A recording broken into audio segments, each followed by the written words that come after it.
അതിജീവിതയെ അധിക്ഷേപിച്ച കേസിൽ റിമാൻഡിലുള്ള രാഹുൽ ഈശ്വറിനെ വൈദ്യപരിശോധനയ്ക്കായി ഫോർട്ട് ആശുപത്രിയിൽ എത്തിച്ചു. രാഹുലിന്റെ ജാമ്യാപേക്ഷ തിരുവനന്തപുരം സെഷൻസ് കോടതി ഇന്ന് പരിഗണിക്കാനിരിക്കെയാണ് ഈ നടപടി. സ്റ്റേഷൻ ജാമ്യം ലഭിക്കേണ്ട കേസിലാണ് 11 ദിവസമായി ജയിലിൽ രാഹുൽ ഈശ്വർ കിടക്കേണ്ടി വന്നത്.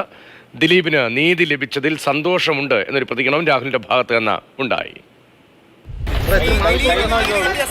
അതേപോലെ എനിക്കും കിട്ടണം.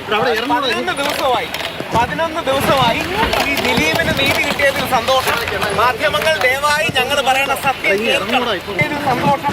മാധ്യമങ്ങളോടെ വിജയഭേരി മുഴക്കുകയല്ല, പക്ഷേ ദയവായി ഞങ്ങളെ പോലുള്ളവർ കുടുക്കപ്പെടുമ്പോൾ, കള്ളക്കേസിൽ കുടുക്കപ്പെടുമ്പോൾ നിങ്ങൾ സപ്പോർട്ട് ചെയ്യണം. കിഡ്നിയിലേക്ക് ഡോക്ടർ പറഞ്ഞു. അതുകൊണ്ടാണ് 4 ദിവസം വെള്ളമില്ലാതെ കഴിഞ്ഞു, 5 ദിവസം ആഹാരം ഇല്ലാതെ കഴിഞ്ഞു. ശ്രീ ദിലീപിന് നീതി കിട്ടിയ സന്തോഷം. അതിൽ മാധ്യമങ്ങളെ കുറ്റം പറയുകയല്ല, പക്ഷെ നിങ്ങൾ ഞങ്ങളോടൊപ്പം നിൽക്കണം.